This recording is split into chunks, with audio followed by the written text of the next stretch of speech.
दोस्तों, आपका स्वागत है मिडनाइट मिथोस में, जहां मैं लाती हूँ हॉरर थ्रिलर कहानियां। आप सुन रहे थे मौत में अकेलापन, अनीता कृष्णन की लिखी हुई। दोस्तों, अगर आप हॉरर थ्रिलर कहानियों के फैन हैं तो मिडनाइट मिथोस को सब्सक्राइब कर दीजिए। धन्यवाद। जब सुषमा ने सागर को सलाह दी कि हमें पुजारी के पास जाना चाहिए क्योंकि सागर ने साया देखा था और सागर ने सुषमा को बताया था। अब आगे सागर ने सहमति जताई, पर थोड़ा कम खिंच के साथ उसने अपने कपड़े बदले और बिस्तर पर चला गया। सुषमा ने उसे बाहों में कस लिया और दोनों थोड़ी देर तक सोने की कोशिश करते रहे। सागर ने अगले दिन ऑफिस से छुट्टी ले ली और नाश्ते के ठीक बाद वे मंदिर के लिए निकल पड़े। पुजारी ने घर में पूजा पाठ कराने की सलाह दी। अगले रविवार उन्होंने ग्राउंड फ्लोर पर हवन करवाया। सागर के माता पिता किसी रिश्तेदार की शादी में शहर से बाहर गए थे और इस समय हवन करवाना दोनों के लिए सही था। वह उन्हें डराना नहीं चाहते थे। पुजारी ने किसी भी भटकती आत्मा की शांति के लिए प्रार्थना की जो घर के आसपास घूम रहा था। उसे फटकारा कि जीवित लोगों के दायरे से बाहर चला जाए। सागर ने पूरे मन से प्रार्थना की और उससे कहा कि वह उसे परेशान करना बंद कर दे और शांति से जीने दे। उसके बाद चीजें बेहतर हो गई। सागर को ऐसा लगा जैसे उस पर छाया निराशा का बादल जैसे झोंके से उड़ गया हो। बसंत का मौसम आया और ठंड धीरे धीरे कम होने लगी। जीवन अब शांति से बहते जल की धारा जितना सुगम हो गया था। फिर एक रात सागर ने एक विशेष सपना देखा। सपना उसे वापस उसके बचपन में ले गया। उस समय जब वह 16 साल का लड़का था, वह बचपन में हॉकी का मैच खेल रहा था। सागर राइट बैक प्लेयर था और उसका सबसे अच्छा दोस्त शिव सेंटर फॉरवर्ड की पोजीशन पर था। काफी संघर्ष भरा मैच था। स्कोर 0-0 था और वह सभी मैच जीतने की कोशिश कर रहे थे। जवान लड़कियों का एक समूह मैच देख रहा था और उनके खेल की तारीफ कर रहा था और लड़के उन्हें प्रभावित करने की कोशिश कर रहे थे। उसने गेंद शिव को पास की जो अपनी पूरी ताकत से दौड़ा विरोधियों को छकाता हुआ उसने एक गोल कर दिया। उसी समय रेफरी ने सीटी बजा दी। मैच खत्म हो गया था। सागर और उसके टीम के साथी खुशी से शोर मचाते हुए उछलने लगे। शिव उसके पास आया और उससे कहा, मैच खत्म हो गया, हम जीत गए, चलो अब चले। ठीक उसी पल सागर की नींद खुल गई। वह ऐसे पसीने पसीने था जैसे सचमुच का मैच खेल रहा हो। वह मन ही मन मुस्कुराया। पुराने और अच्छे दिनों को याद कर उसे लगा जैसे वह फिर से उसी समय में लौट जाए। जवानी के दिन कितने सुंदर, कितने निश्चिंतता भरे थे। पीठ के बल लेटकर वह उनके बारे में सोच रहा था, अपने स्कूल के दिनों के बारे में। कुछ देर तक सोचने के बाद सागर ने करवट बदली और फिर से सो गया। अगले दिन शाम को उसने सुषमा से इस बारे में बात की। मेरे बचपन के कई साथी शायद अभी भी यही चंबा में है। मैं उनसे मिलना चाहता हूँ। तुम्हें कैसे पता कि वे अभी भी यही हैं? नौकरी के लिए वे देश के अलग अलग शहरों में या शायद विदेश भी चले गए होंगे। तुम ठीक कहती हो शुष, लेकिन कुछ अभी भी यहाँ हो सकते हैं। दूसरों के बारे में मैं उनके माता पिता से पूछ लूंगा। मैं जानता हूँ कि वह कहाँ रहते थे और हमारे माता पिता की तरह ही वह अभी भी उन्हीं घरों में रहते होंगे। वह खुशी से मुस्कुराने लगा। चंबा छोड़ने के बाद मैं अपने पुराने दोस्तों से शायद ही संपर्क में रहा। कॉलेज में मैंने नए दोस्त बना लिए, लेकिन सुषमा ने उसकी दूर तक देखती आंखों पर गौर किया। उनमें पुराने दिनों की यादें समाई थी। अपने स्कूल के दोस्तों के साथ एक खास संबंध होता है जिनके साथ आप बड़े होते हैं। मैं उन संबंधों को फिर से बनाना चाहता हूँ। बिल्कुल सागर, मैं तुम्हारी इच्छा को समझ सकती हूँ। यहाँ तक कि मुझे भी अपने स्कूल के दोस्तों की कितनी याद आती है। भगवान जाने अब वे कहाँ हैं, लेकिन हम तुम्हारे दोस्तों को ढूंढने की कोशिश जरूर करेंगे। उसके बाद के दिन ऑफिस में काम के बोझ से भरे थे। अक्सर सागर शाम को देर से घर लौटता था। इस तरह 10 दिन बीत गए। वह सपना फिर से आया। चौकान की हॉकी में वही मैच। शिव की आखिरी मिनट पर दागा गया गोल। मैच जीतने की खुशी और शिव का उसके पास आना और कहना, चलो सागर अब चलते हैं। सागर सपने के बाद तुरंत जाग उठा। चुपचाप लेटकर पुराने दिनों के बारे में सोचता रहा। उसे याद आया कि ये आखिरी मैच था जिसे उन्होंने हाई स्कूल की पढ़ाई पूरी करने के बाद साथ साथ खेला था। इस मैच के एक दिन बाद परिणाम घोषित हुए थे और सारे लड़के आगे की पढ़ाई के लिए अपने अपने रास्ते पर चले गए थे। सागर ने जालंधर में ग्रेजुएट कॉलेज में दाखिला लिया था और शिव जम्मू चला गया था। कुछ दिनों तक वे संपर्क में रहे थे, लेकिन धीरे धीरे दोनों दूर हो गए। शिव को याद करता हुआ सागर सोच रहा था कि वह कितना अच्छा दोस्त था। उसे याद आया कि कैसे एक बार विरोधी टीम के बदमाश खिलाड़ी ने उसके टखने पर हॉकी स्टिक कसकर मार दी थी। उसका टखना बुरी तरह सूज गया था और उसे भयंकर दर्द हो रहा था। शिव पूरी रात सागर के साथ बैठा था। दर्द से ध्यान हटाने के लिए उसे बातें करता रहा, मलहम लगाता रहा। सुबह होते होते वह काफी बेहतर महसूस करने लगा था। शिव इन दिनों कहाँ है? सागर सोचने लगा।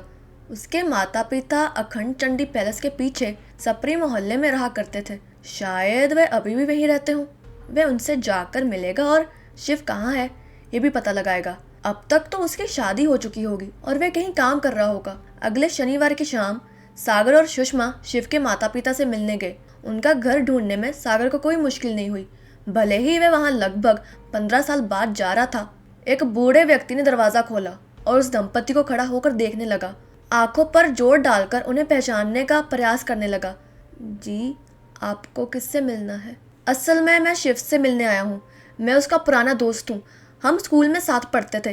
क्या वे अभी भी चंबा में है या यहाँ से बाहर चला गया है? सागर अपना वजन एक से दूसरे पैर पर डालता रहा और वह बूढ़ा आदमी आंखों को और छोटा करते हुए उसे ऊपर से नीचे तक देखता रहा। तुम्हारा नाम क्या है? आधे मिनट बाद बुजुर्ग ने पूछा। मैं? एक मिनट, रुको, तुम सागर हो ना? वह हिचकाए। या फिर मुझसे चूक हो रही है। मेरी आंखें बूढ़ी और कमजोर हो गई हैं। बुजुर्ग व्यक्ति मंद मंद मुस्कुराने लगा। आपने बिल्कुल ठीक पहचाना अंकल, मैं सागर ही हूँ। उस बूढ़े आदमी ने खुशी से हाथ हिलाया और पति पत्नी को अंदर आने का इशारा किया। आओ, अंदर आओ, कितनी खुशी की बात है। दरअसल मैं और मेरी पत्नी कल ही तुम्हारे बारे में बात कर रहे थे। बैठक का छोटा सा कमरा बिल्कुल भी नहीं बदला था। वही सोफा, सीधी पीठ वाली लकड़ी की 2 कुर्सियां, सेंटर टेबल, यहाँ तक कि कठाई और हल्के भूरे रंग के धारीदार पर्दे भी वही थे। बस उनका रंग फीका पड़ गया था और कहीं कहीं से फटे हिस्सों की सिलाई कर दी गई थी। कुछ भी नहीं बदला था। सागर को लगा जैसे इस छोटे से घर में समय ठहर सा गया था। 40 वाट का बल्ब कमरे में मंद उदासी भरने वाली रोशनी बिखेर रही थी और जब सागर सोफे पर बैठा तो ठंड से ठिठुर गया। सुषमा उसके साथ बैठी और उसे उतना ही असहज लग रहा था।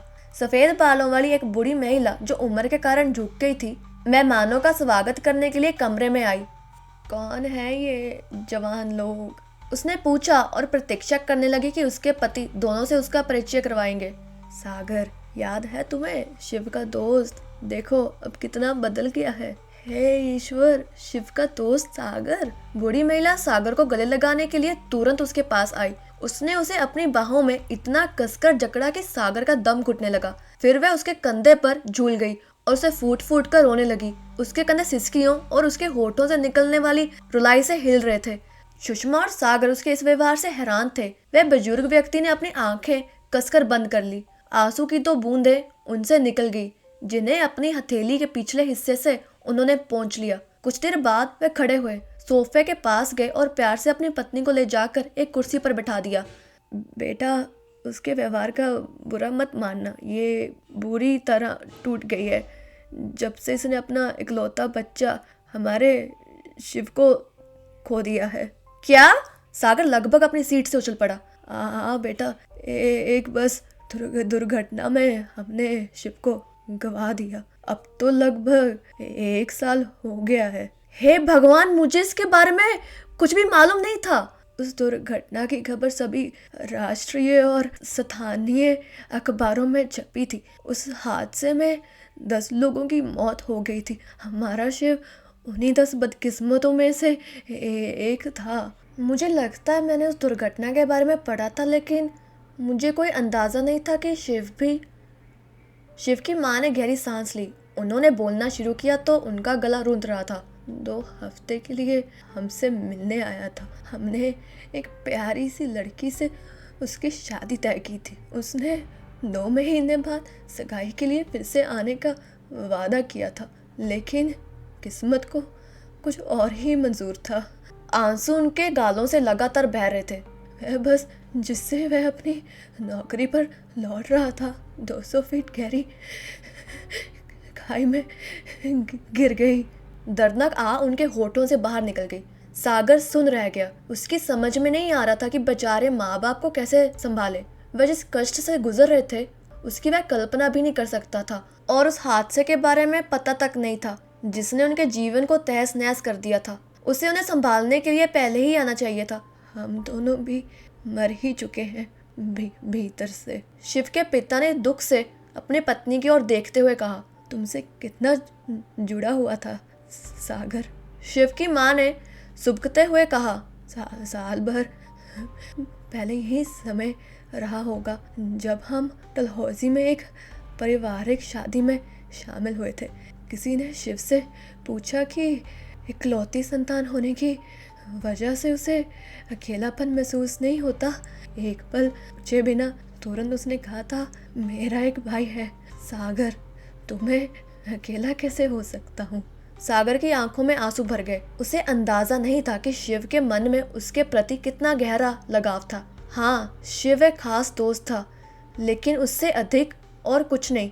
यहाँ तक कि किशोर, जो स्कूल का एक और साथी था, वह उसका उतना ही मित्र था। शिव के पिता ने आगे कहा, वह जिस दिन यहाँ से गया उस दिन तुम्हारे बारे में बात कर रहा था। पता नहीं सागर आजकल कहाँ है।